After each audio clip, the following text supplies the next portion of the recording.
Good morning, everyone. Welcome to our rather uninspiring chateau entrance, but the view does get better.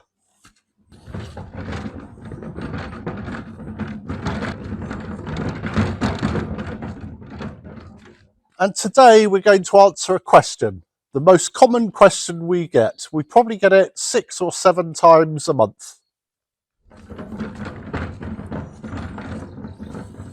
Now, wouldn't that little bit of footage of me coming up the drive been enhanced with a bit of drone footage? And that's the subject of the question. Why haven't you got any drone footage? And the answer might just surprise you.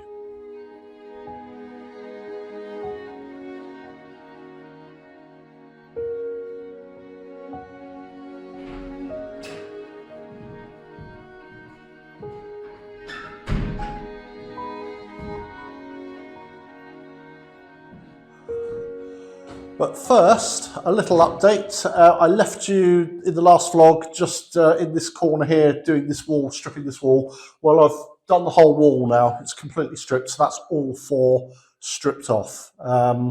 So it's been a bit of a job, but well worth it, well worth it. So there's going to be quite a lot of repair work to be done. There's a few cracks here and there. There's patches of filler that have been put in various places.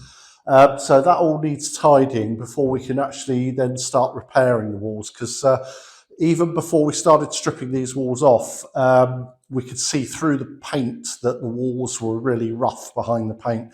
You know, you can put a lot of paint on a wall, but it's not going to cover much of the rough, the little divots and all this sort of stuff. You're still going to be able to see it. So there is going to be a certain amount of filling to be done. But at least that's one big dirty stage over. So the next thing I've got to do is get the rest of these beams stripped. So I think I can do that in the next 3, 4, 5 days. And then that's it. We're a deep clean, and then we're ready to start putting the place back together again. So I think over the next 2 or 3 vlogs, what I'll do is I'll just do this beam stripping as a bit of an update. Rather than you see me doing it, because you've seen it all before. And I think I'd rather just get on with them, really. And then as I've done a section, I'll just put it in the vlog and say, look, you know, here we are. So I don't think we're too far away now from getting all this done. And then we can start thinking about painting the ceiling. Yeah, there's maybe a little bit of filling to do on the ceiling, but generally speaking, I'm quite happy with it. It's a rough plaster, but I don't mind that. So we're not going to go mad. We're not going to replaster or plasterboard or anything like that. We'll just use what we've got, and I think it'll look lovely once these beams are lightened. But before I go any further, I need to do some cleaning up.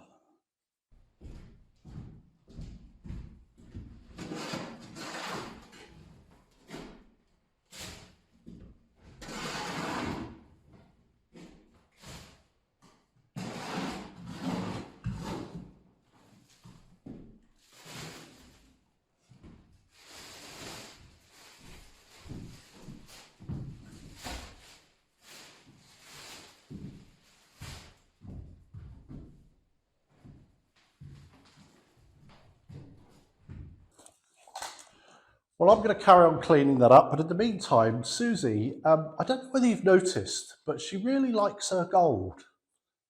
Have you noticed? I got this in one of my favourite shops, TK Maxx, a few years ago. And whilst I do like silver, all my other stuff's gold, so I'm going to just do some gold waxing on it. It's funny because my sisters like silver. They like more contemporary look. And I think even Charlotte prefers silver. And I'm not opposed to silver, but it doesn't go with all my other stuff. But I've always liked gold and colour, but they prefer plain and silver. So we can't all be the same.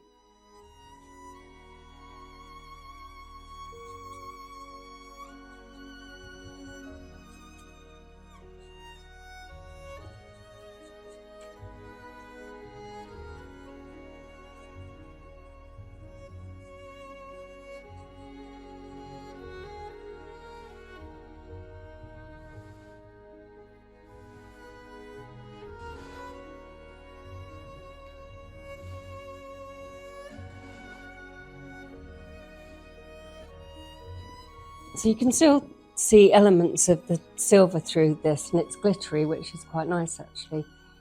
Definitely think you've got to have a golden egg though.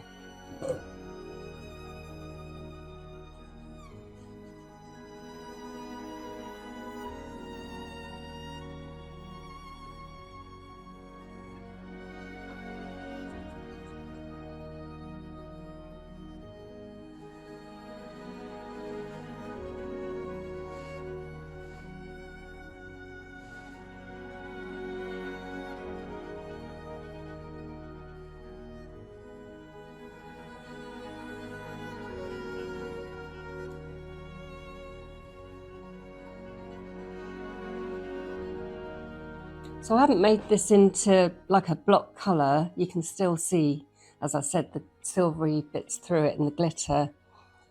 But I just think it goes with all the rest of my stuff. So you can see this is much brighter gold on here. And it appears that this is from Germany, from the Black Forest area, which is funny actually, because that's where I got my cuckoo clock. And they did actually manufacture them in these colours, because we've had quite a few comments from people. And I know where bits of paint have come off, it's a light wood underneath, so it's not dark like I thought it was going to be. But this is a bit discoloured and dirty. It's got spiders or fly mess on it, and there's a few patches that need touching up, so I don't know if I can match the colour. I'm not going to do too much on it, but I'm quite pleased with how that's come up, because it actually makes these features stand out more, and I think more is more. Okay, so why don't we have a drone? Well, the best way of explaining it is, it might sound a bit weird this, but let's do a little bit of imaginary drone footage. I know it's weird, but bear with me, promise me. Now, you see that tree in the background? If you remember a few weeks ago, that collapsed, fell over in the storm. And I tried to get down to the meadow there, but I couldn't get too close to it because it was all waterlogged. So that would have been an ideal scenario for a drone. So let's pretend that I'm filming down there with a drone. So we're filming around that tree, giving you some interesting footage. Then we've got to bring the drone back up through the meadow. It's on a slight hill, so it would be really good if maybe I flew it just over the soil, the grass.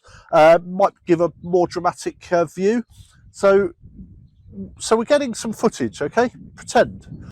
And maybe we could take a slight detour past the old falling down donkey shelter. Might give an extra visual. So we'd bring it maybe wider and then around, back this way, over the wall and into the courtyard.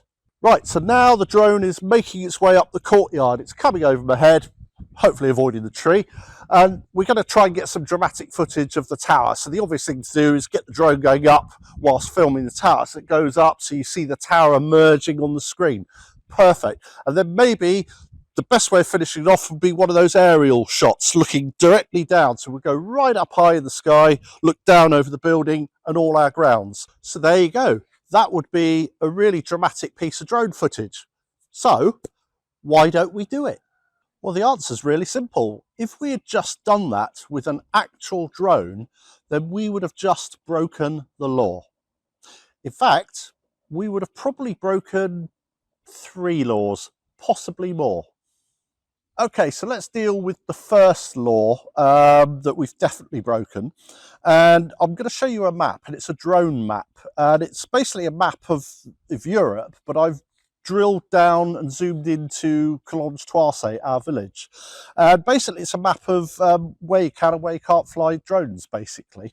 And as you can see, there's our village there, and there's our property within the village, and you'll notice it's all covered in red, and that red signifies a no-fly zone. Right, I need my glasses for this bit. Right, so what is a no-fly zone? And we're talking just drones here. We're not talking about aircraft or anything, so we're just sticking with drones. So I've taken an excerpt from the French government website, and it says, under the current drone laws, a no-fly zone means that it is not allowed to fly a drone in any place, either public or private. which basically means even though I'm on private land, I can't fly a drone here because we're in a no-fly zone. Okay, so why is Coulonges-Thouarsais a no-fly zone? Well, if I actually take the same map and just zoom out a little bit, you'll see the surrounding towns and villages. So you've got your Troyes, which is our main town. That's a red zone, a no-fly zone. You've got all the other little villages there, Morzay, Chapelle-Gaudin, etc., and Saint-Véran we go to a lot. But you'll see a lot of those villages, in fact, all of them, they're all no-fly zones. So Coulonges-Thouarsais is not an exception. Well, I guess it's more the rule. I haven't checked all over France because, quite honestly, I'm only worried about this place. But anyway, we are in a no-fly zone, so flying a drone is illegal. Okay, so I mentioned that I may have broken more than one law. So what's the other law I may have broken? Well, this is the meadow, this is our home. So to get our imaginary drone from the meadow to our home, we flew it over this space here. And this is a public road. It's called Rue de la Citadelle. Right, so what's the law? Well, basically, I've got a fair bit of bump here, but the basic law is you cannot fly a drone over or near a public area, a recreational area or a public space. And that includes roads. And even professional drone operators have certain restrictions over them, and they have to keep distances as well. I'm sure there must be exceptions, you know, if they can apply for an exemption or something, but that's only professional drone flyers. So by flying a drone over a public road, it's hardly a busy road, but it is still a public road that a car could come down. And of course, if your drone happens to fall out of the sky at that moment or hit something and then fall into the road, could cause an accident, or it could injure a dog walker or something like that. So I can't fly a drone over this road. It's illegal. I wonder why they called it Rue de la Citadelle. No, don't know. So what was the other law we may have broken?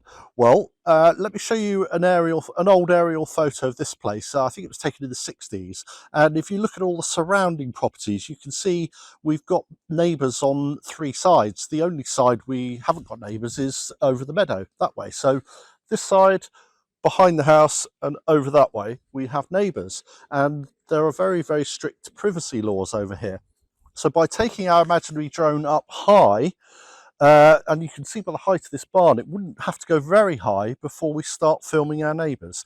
But if you imagine that aerial shot that I spoke about, the one really up high looking down, well, I would have probably captured all of those neighbouring properties. And you cannot basically do that without their permission. You can't film their outdoor space without their permission. You can't film them in their garden without their permission. And also you've got to be careful if you get a car in, for example, a neighbour's car. And if you, the viewer, could zoom in and read the number plate, that again is illegal. So privacy laws are very serious here. And we would have to seek permission from all of the neighbours. But of course, that permission would be totally irrelevant because in the first instance, we're not allowed to fly a drone anyway, with or without their permission. So the privacy law is very serious and we would basically fall foul of it. So that's three laws. There could, of course, be other laws that I haven't even looked at. You know, when we were filming our imaginary footage down at the bottom of the meadow, filming that tree, well, of course, there are fields behind there and some of them have cattle in. So I don't know what the law is filming near livestock. I would imagine there are restrictions there. So there you go. So there's plenty of pitfalls, and we don't want to really fall into any of those pits. So even professional drone flyers have some restrictions, and I was going to read this earlier. Upon registration, so of course they have to be certified, you can't just claim that you're a professional, you will receive a unique operator registration number, which you must attach to your drone. If you have several drones, the same number must be attached to all of them. You are not allowed to fly in no-fly zones, so even professionals are restricted.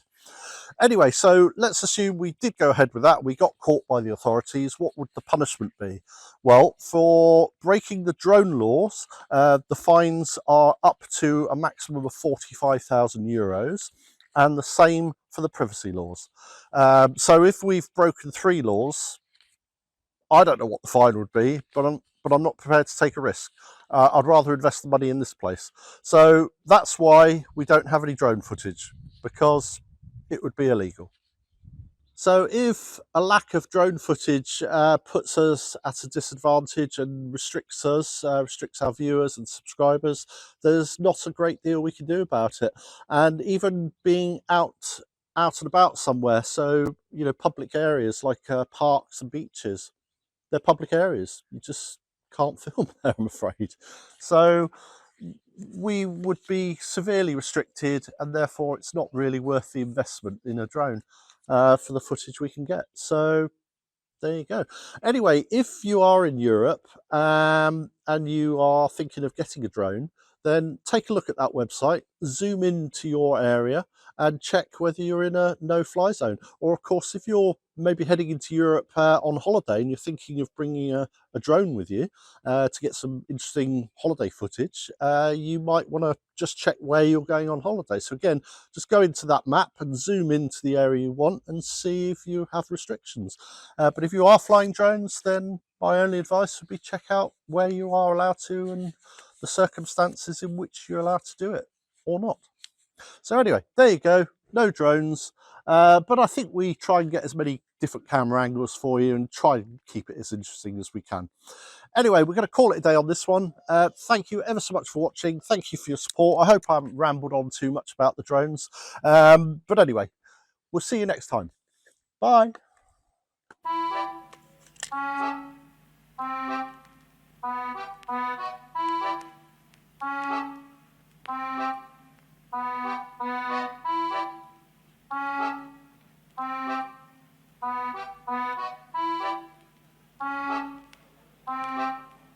Enchanté.